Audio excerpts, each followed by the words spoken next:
Good morning, everyone. Thank you for joining today's webinar on accessibility in digital learning. My name is Wang, and I am the Senior Marketing Manager at ACS Publications. Together with my colleagues today, also at ACS Publications, Jessica Martin, Angela Carson, Elaine Colwell, I will be facilitating our discussion today. So allow me just to take a few moments to give a brief introduction of our speakers today. We are very excited to have Tech for All with us today to present this topic together. So we have Elaine Ober. She's the Director of Accessibility Consulting Programs at Tech for All. And she helps clients in publishing, educational technology, online learning, and higher education sectors. She has over 35 years experience in higher education publishing and technology. We also have Crista Earl. She is Principal Accessibility Consultant at Tech for All. And she specialized in non-visual accessibility evaluations of software, website, mobile, and integrated hardware and software products. She has over 20 years of experience in design, development, testing of accessible information and communication technology. And we also have Dr. Jessica Martin. She is our Senior Product Manager at ACS Publications. She has a strong background in STEM and chemical safety education research.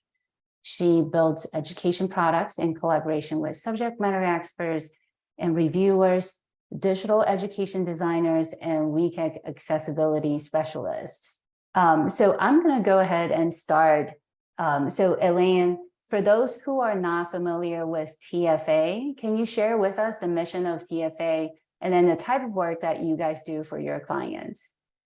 Absolutely, Chi. Thank you very much. Tech for All's mission is to help all of our clients make sure that whatever they happen to be building, whatever technology product it might be, for whatever audience, that it's inclusive, that it works for everyone, regardless of ability, regardless of any situational barriers. Tech for All has staff members all over the country. We include some folks who actually contributed to the creation of the original Section 508 guidelines, and that's probably a familiar term for most of you. And those were first codified in 1998. So that's 25 years ago, which seems like a long time, but kind of isn't really. It's less than one generation. And since Tech for All was started over 20 years ago, we've continued to be at the forefront of helping our clients solve extremely complex software and hardware inclusion challenges. Many members of our team live with disabilities, and that's absolutely critical when you're evaluating products and content to identify whatever barriers maybe they may have. Identifying them, understanding the repercussions of them, and helping our clients thus develop the strategies to address them and fix them. And that's been our mission since we were founded, and today that's what we continue to do. We help organizations identify the standards that are relevant for their products, services, and audiences. And then we provide technical assistance through assessments, training, ongoing support so that all of these products can be an accessible experience for all users. Thank you for that. And I want to give everyone a little bit of a historical context. So I'm going to turn to Crista. Crista, can you share with us briefly the history of accessibility in education, as well as since now we have new technology, we are, of course, will have new modern needs that we are faced with today. Can you share a little bit about that? Sure. This is going to be the fastest history. So for all of us who've lived through it, this is the short version. So people will remember or have seen in movies that accessibility didn't used to be anything anybody concerned themselves with, largely. Print books were what we had, and television, depending on what we're talking about. And once we have the internet and then the W3C and then the WAY guidelines, I'm fast forwarding over a lot of history here. Now we have some path by which people who don't know anything about accessibility can figure out what they ought to do. So we have things like describing images for people who can't see the images, input methods. So if people need to turn the pages, the electronic pages, and they can't use a mouse or they can't use a touch screen, can they use the keyboard? Can they use voice input? So all different kinds of input modalities are taken into account. And so for the basics, we've had guidelines and ways of making things accessible for a very long time. But the advanced things have been very much left out.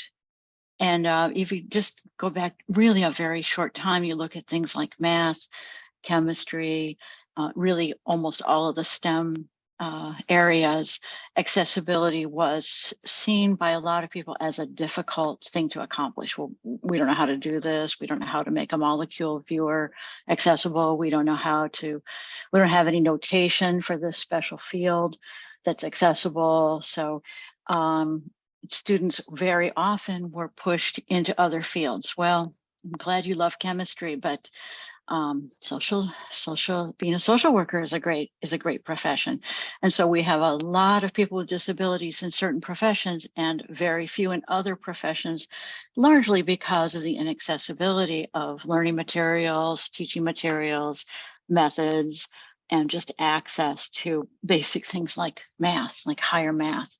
So fast forward, we have some techniques such as MathML and some other more advanced techniques that allow math to be very accessible when it's done right. And it can be done on web pages, it can be done in ebooks. There are all different kinds of access environments in which people can get access to their math, do calculation, do learning materials, do real world math, chemistry. Notation has come a long way. Advanced descriptions and techniques for advanced descriptions of complex images has come a long way. Tactile diagrams, tactile modeling, hands-on items for people who, for whom two-dimensional pictures are not adequate, which is a big thing in chemistry, right? Trying to flatten a lot of what we do in chemistry into 2D doesn't work for a lot of situations. So that's kind of the very brief version of the journey we've been on in the last 20 years. And I think you also kind of answer part of my next question, which is, since a lot of our audience is working in chemistry, do you have anything that you would like to add, kind of explain why chemistry or STEM in general is tougher, is tougher than the other fields when it comes to creating accessible content? Sure. I have to be careful not to take up the entire webinar. This is my favorite subject. Certainly when it comes to materials that are basically just paragraphs to read, things have been pretty accessible for a pretty long time. But when it comes to particularly math was really the Wild West, really a few years ago, how to make math accessible. And there were pretty solid techniques for reading math out loud. And so that was the standard procedure for a very long time. If you're in a classroom or in a face-to-face situation, the instructor would write the math out and read it out loud so that people who couldn't see the math or couldn't digest it visually would get the math that way. That's a tough way to get your math, especially when it gets advanced. We can all pretty much digest 2 + 2 when it's said out loud, but it doesn't have to get very complicated before most people can't really process it while it's being read fast. Then, of course, when you're not face to face, an audio rendition of the math was possible by all different kinds of techniques. Just read it, a recording, a human reading it and recording it, or a screen reader, a human turning the math into text and then having a screen reader read it out. This is still a pretty ugly way to get your math, and a lot of people got through college that way, but you have to be pretty dedicated to oral comprehension to get through these topics. So fast forward, we now have tools where users can navigate through math at their leisure. So I need to look at the denominator. Nope, I need to look at the numerator. Nope, I need to look at this set of parentheses and what's going on in here. I need to contemplate this variable for a minute.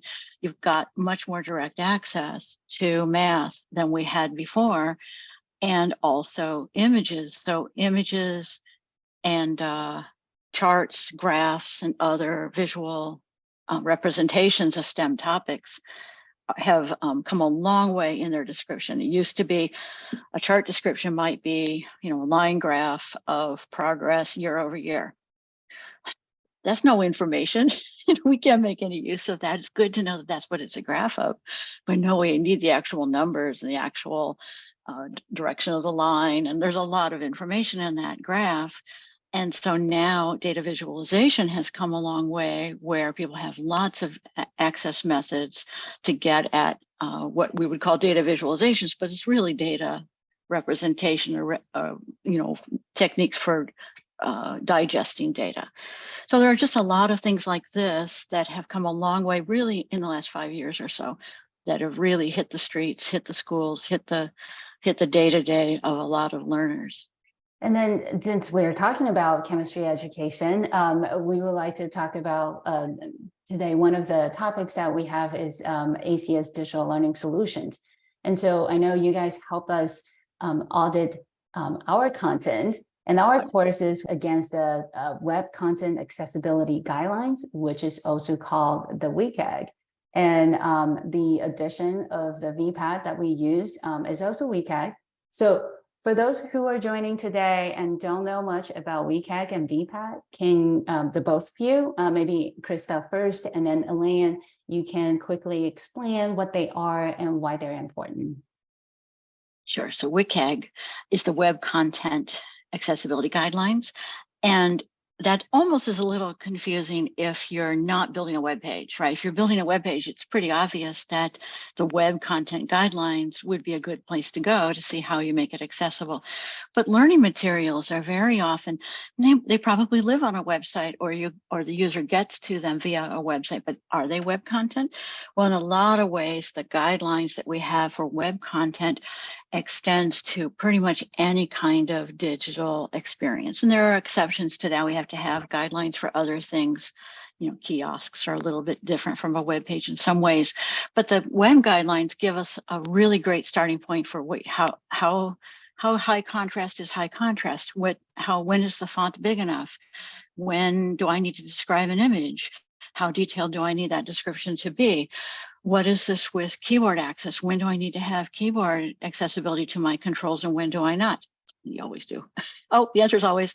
And things like that are all included in the WCAG guidelines, and lots of other things. So they are very often used, obviously, for web pages, also for all kinds of learning materials, online courses, even ebooks often are held to these standards. Shall I talk about VPAT before I turn it over to Elaine? I can talk about the VPAT. A VPAT stands for, as she has on the slide, a voluntary product accessibility template. And they are indeed voluntary, but more and more, particularly in education, higher education, they're not really voluntary. Your customers do want to see them, and they are important. And they're important and helpful for the organization whose product is being represented in the VPAT, as well as for the customer who's looking at the product. So simply and briefly stated, a VPAT is a snapshot in time of the accessibility profile of any particular technology product. It's always tied to a specific accessibility audit of the product and the use case used for that audit. And it shows how this product and the content conform to the accessibility standards. It can there's a form for Section 508 standards. There's a form for WCAG standards. There's a form for the European Union standards. And you can pick 1, 2, or 3 for your VPAT. And through its identification of where the product does or does not support a particular accessibility guideline, it renders a really useful summary of the product's accessibility profile.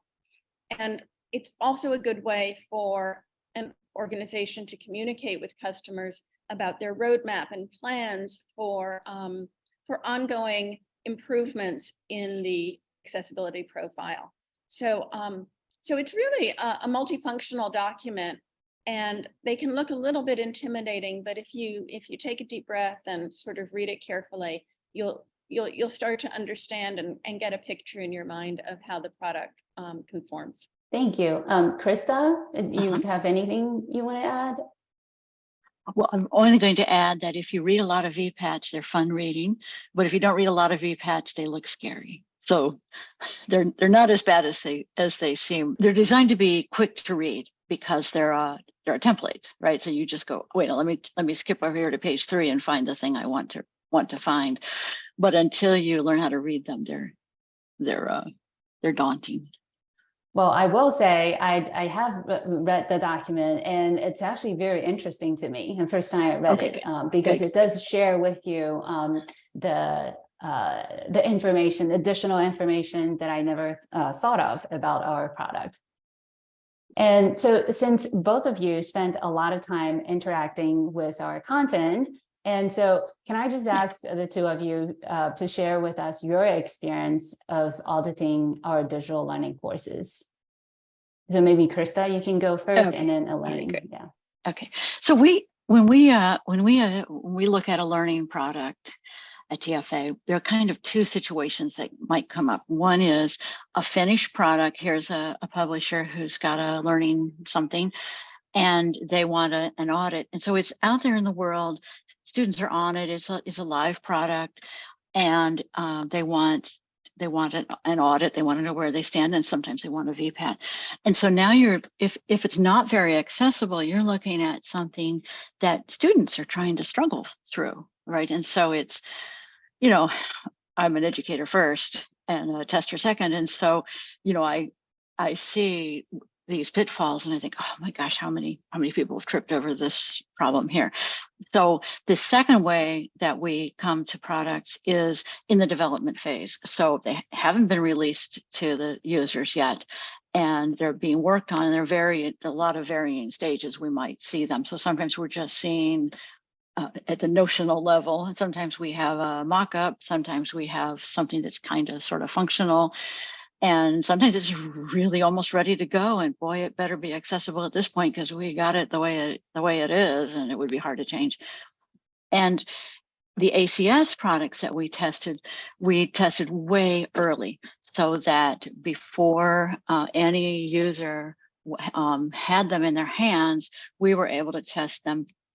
And Jessica and Elaine are both on here, and they were product managers, and they could take it back and go, rethink a thing or redesign a thing, or just have, recode a thing to get it where it needed to be. And so it was really very refreshing. We weren't looking at things that users were struggling with. We were catching them before anybody ever had to struggle, and then fixing them. So by the time it got to that last stage where, okay, now we have a finished course, and we're going to go through the finished course, make sure everything's okay, and then, do a full report and do the VPAT, we really had a really nice and accessible set of courses to look at. So that's the background. You want me to talk a little bit more about what we looked at? Yeah, sure. Okay. And I actually know that you have some cool things that you can share through screen share. But before you do that, Elaine, Ober, do you want to add a few things more before we let Crista take over the screen?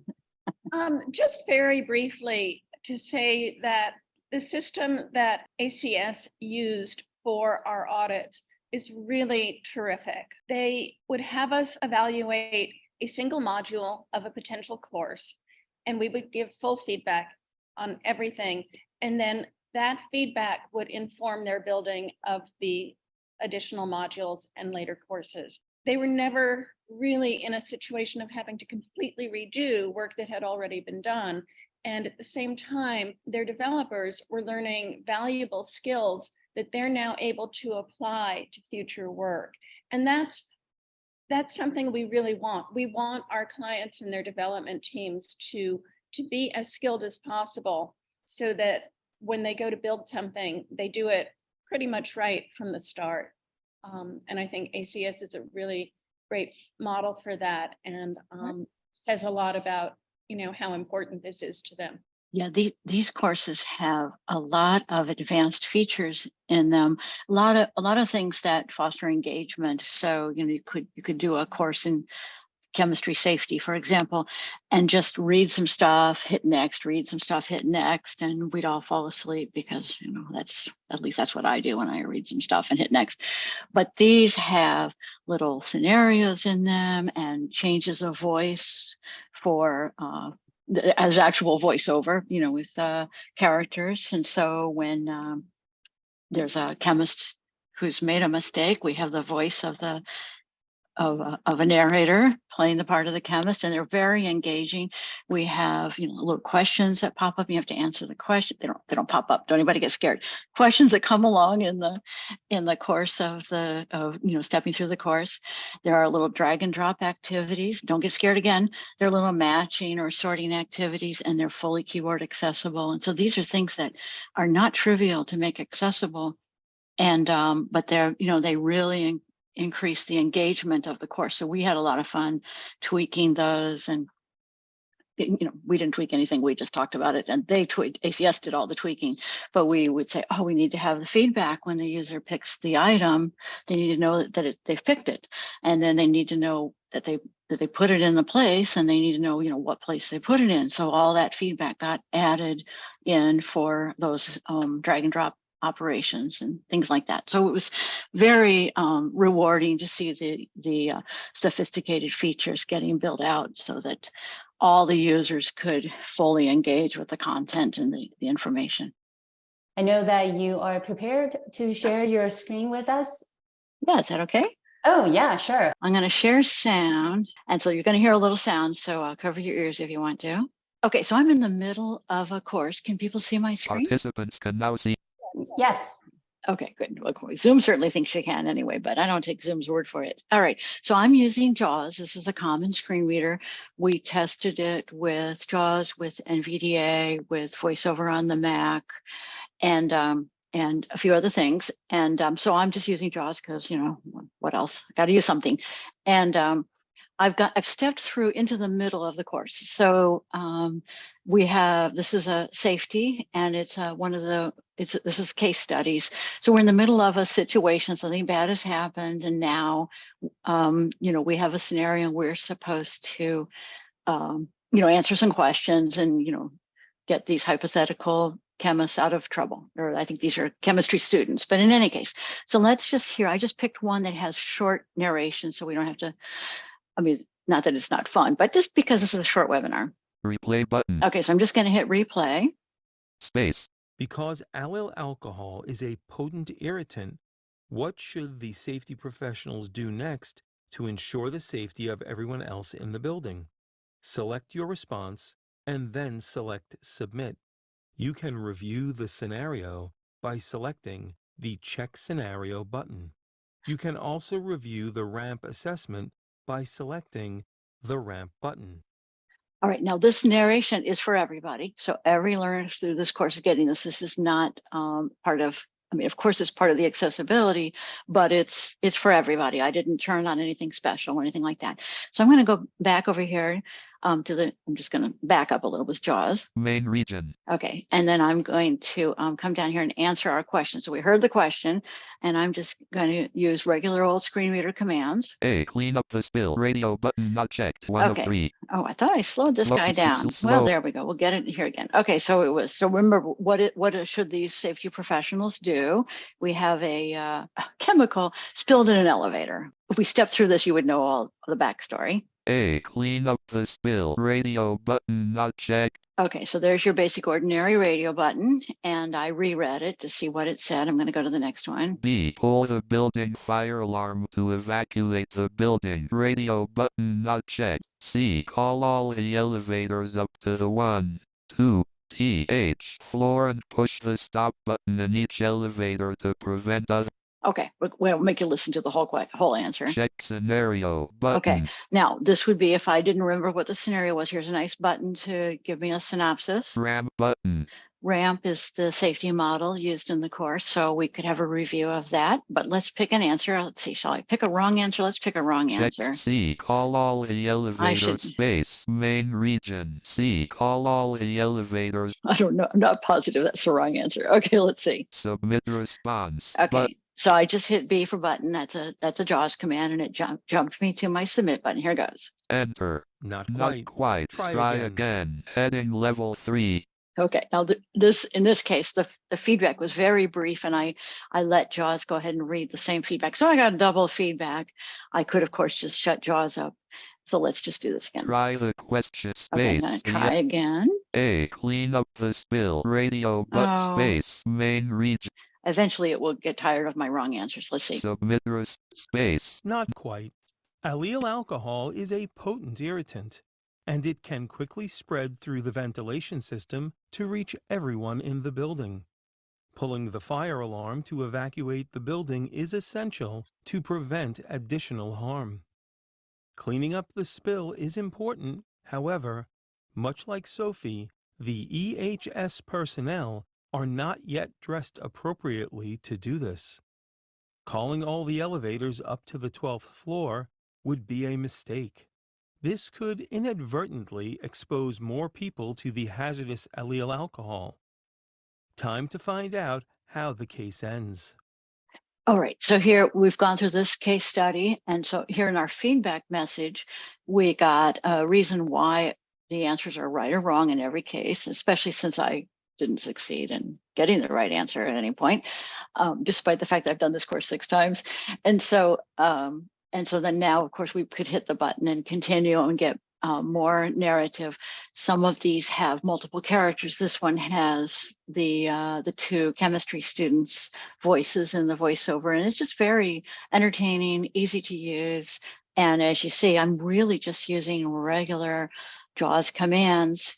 If you're a JAWS users here in the participant list. So these are regular old commands that you use every day. I don't have to go learn anything special to use the system. I've got buttons do what buttons are supposed to do. Radio buttons act like radio buttons. So Thank you so much. You have to take the course to find out how they solve the spill problem in the elevator. So you briefly said that you took the course 6 times. Can you tell us why you have to do it 6 times? Yeah, it's not really that I'm that bad. Not that bad a student. It's because we tested on so many platforms, and so I start over. We did one module and looked at that and gave feedback, and then later another module, and then got the whole course. And so then I tested it with JAWS and Chrome, and VDA and Firefox, VoiceOver and Safari, VoiceOver on the iPhone, and then of course I have to go back to check an answer. That when we test, I'm testing with the screen reader, I hand it over to someone else. They're testing with other tools. They're testing for contrast, code analysis, keyboard, and other things. And sometimes they'll come back to me with a question and say, in module 7, I'm not getting the same thing you are. Can you look at it again and give me more info? And so it's at least 6 times on most of these modules. Thank you. Wow, that's really thorough work that you guys are doing. All right, and since you share a little bit about our courses, and that's one of our lab safety courses, I am going to turn to Jessica. So let me jump to the next slide. So Jessica, can you just give us a brief introduction of our courses on lab safety?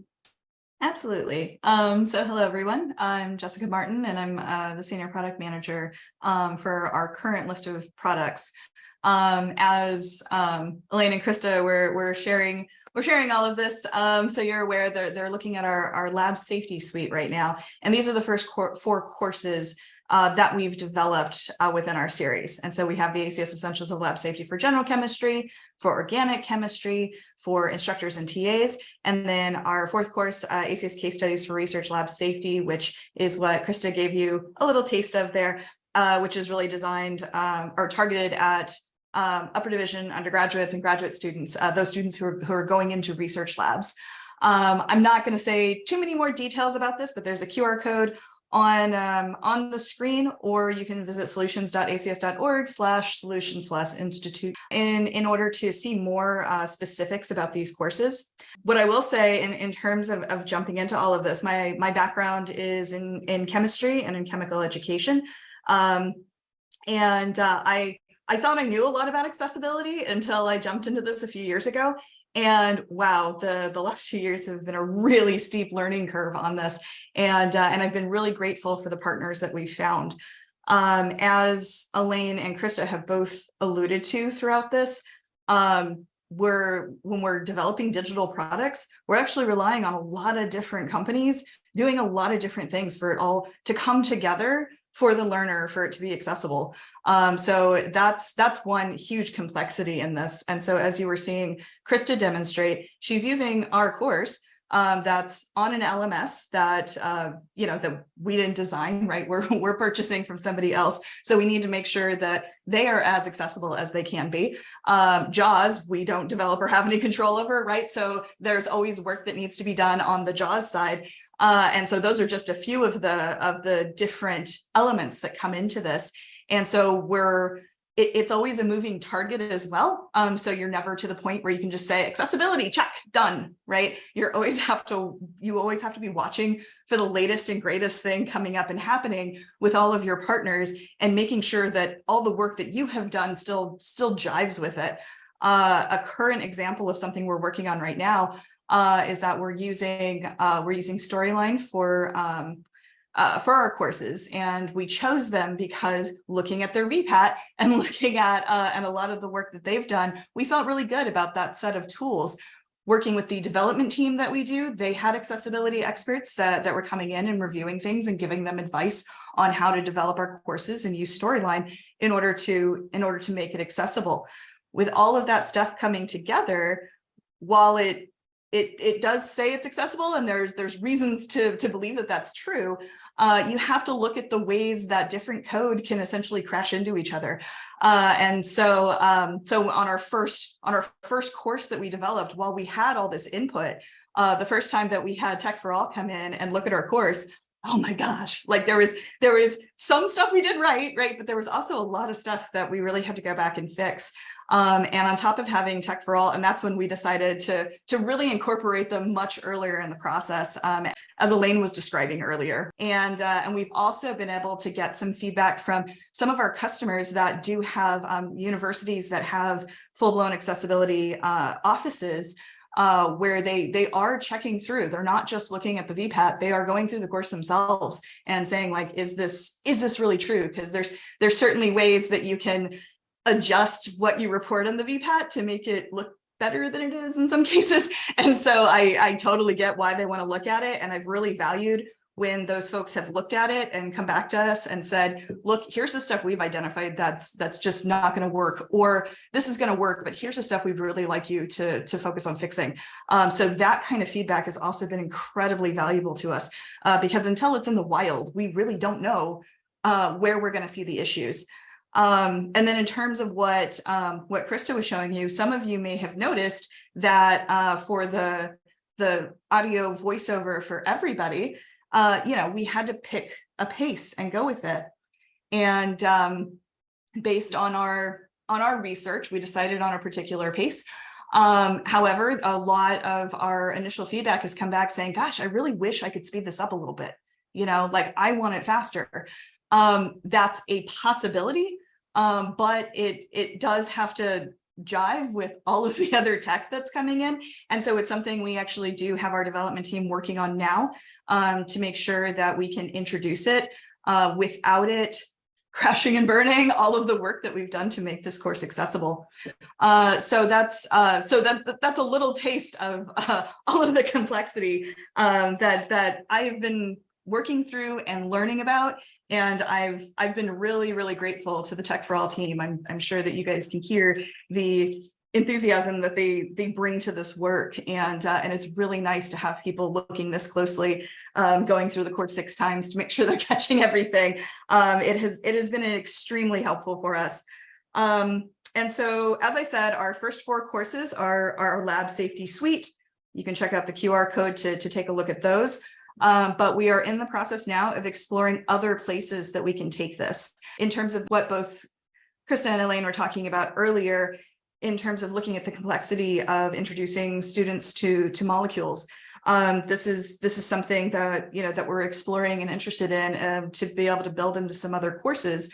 And some of the things that are really interesting in that space is that, what you were looking at is from the perspective of somebody with low vision being able to access this. And the assumption is that everybody else can access it if they have the visual.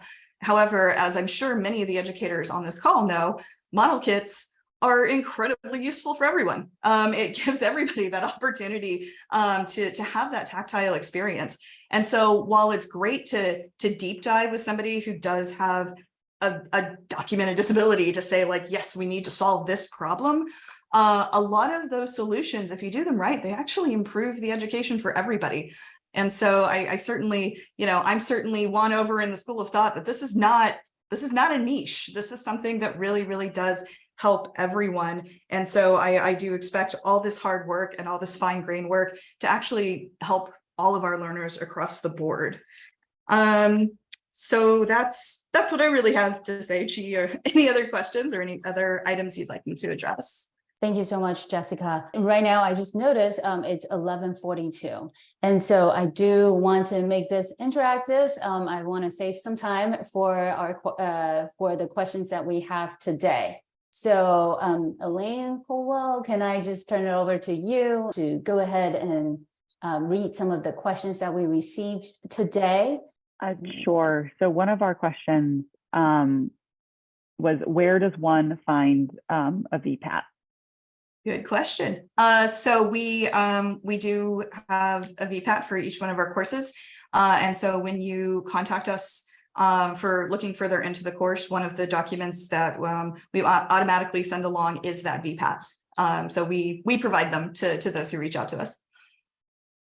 We have some questions about, is there a list of different accessibility tools for STEM education, just accessibility tools in general in the sciences? This is from at the beginning of the webinar, I think, Crista, when you were kind of giving us an overview.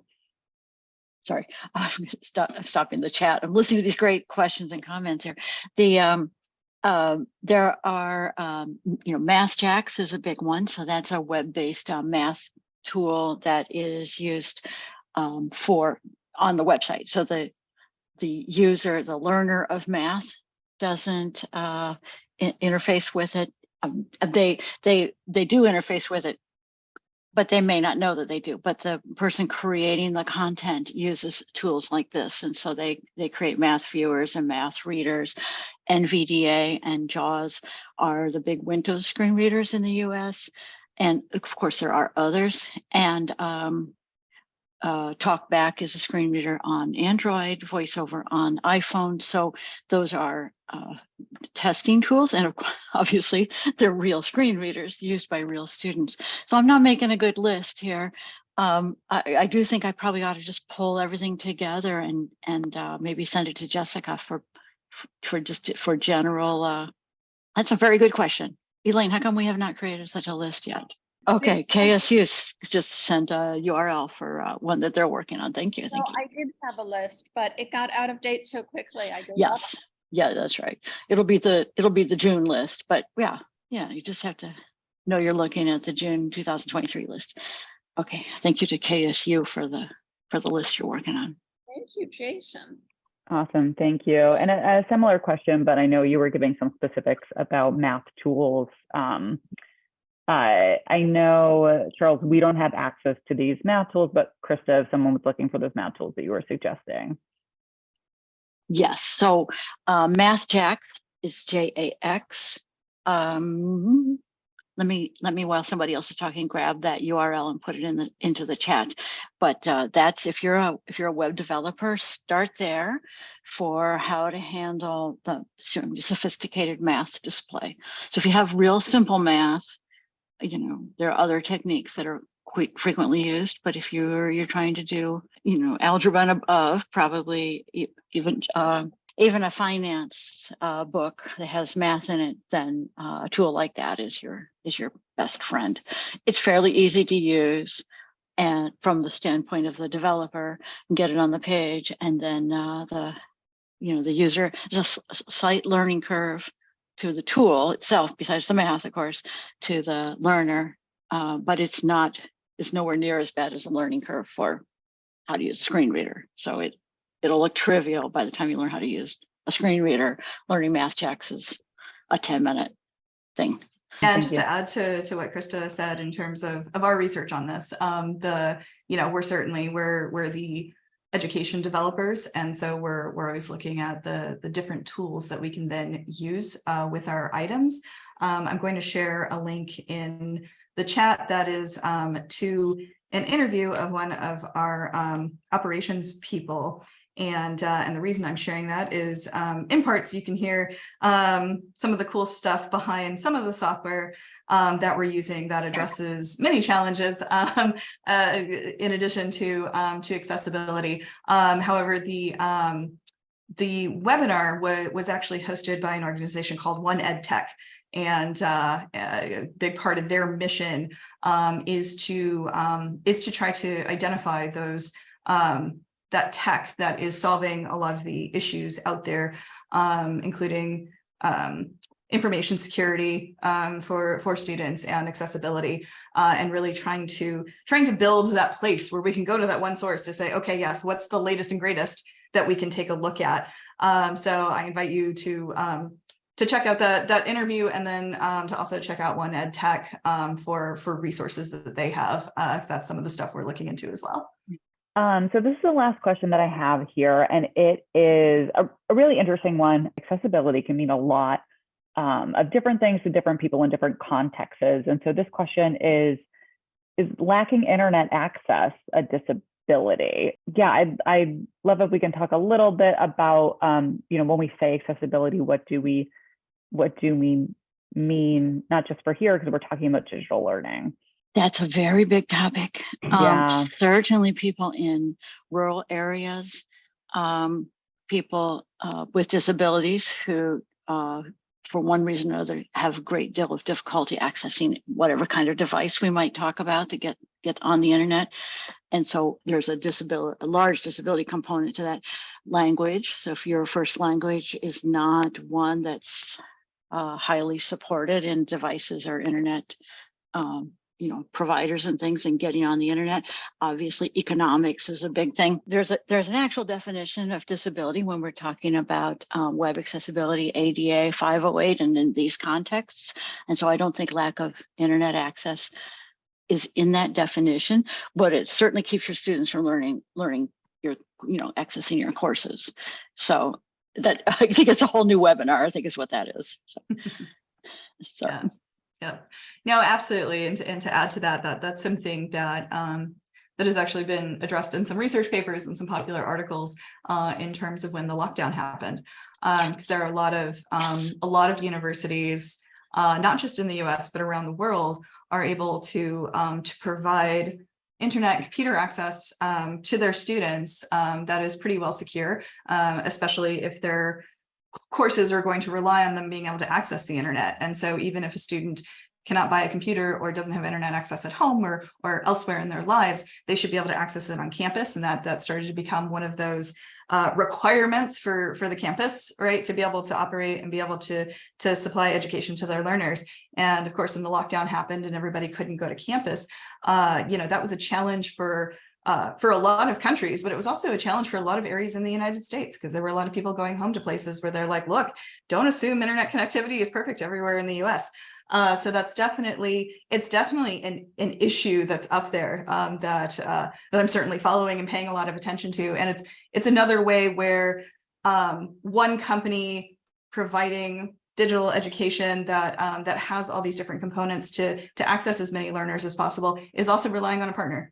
If we're going to make digital education, then there needs to be a partner on the receiving end that can make sure that their learner can access that education.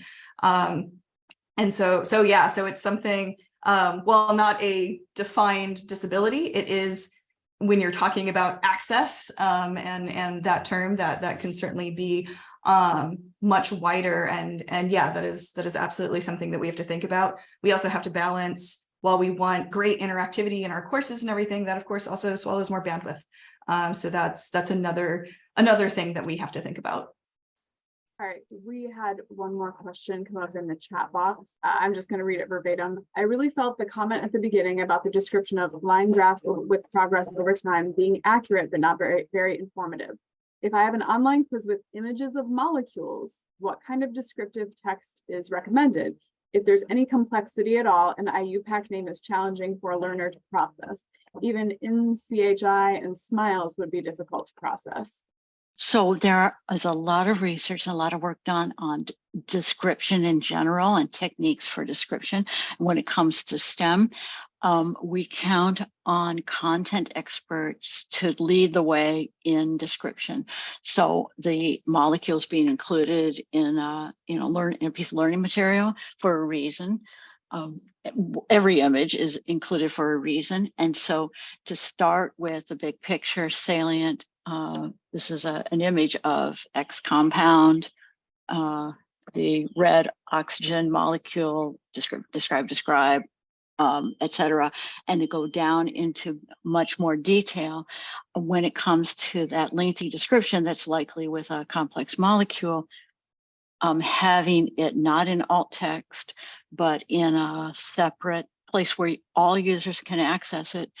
And all users, and it has some format so that users can digest it. One thing that happens often with a shorter or not tiny but not gigantic description is it's just a blast of text. And in order to really parse and digest this level of information for a learner, they have to really go through this word by word and contemplate what they're reading and try to build a model in their head. Well, if it's just a blast of what should have been 3 paragraphs or a bulleted list in one big block of text, it's really hard to digest. And also, this description benefits a lot of users who can see the picture, but they can't see the picture well enough to really get the full information, or they can't process visually. And that's a lot of users who don't have a diagnosed visual impairment, but they still can't really make sense of such a complex picture visually. So the description reinforces what they're looking at or just completely replaces what they're looking at. So those are the 2 big things. Get the detail in there in the language of the content of the rest of the context. So if it's a chemistry 101 book, you need to give a level of description that's different from a graduate level description, perhaps. Start with the big picture and then go down to the detail and format it so that it's digestible the way you would. And this is content, right? So you just give it the full treatment that you give to all of your high quality content. Make sure it's there for all of your learners. And I would just add to that, any content delivering organization, which we could call a publisher, needs to decide as an organization how they address certain levels of complexity within molecules.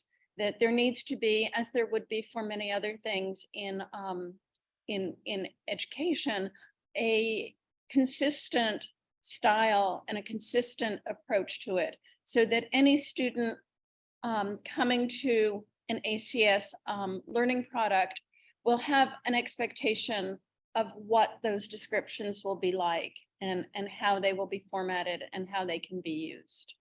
Yeah, and absolutely. Just to add to what Crista and Elaine had said there, we in some of our user tests, we're pulling that up as well, right? Where we started out, this is another example of how making it accessible to this group over here actually helps everybody.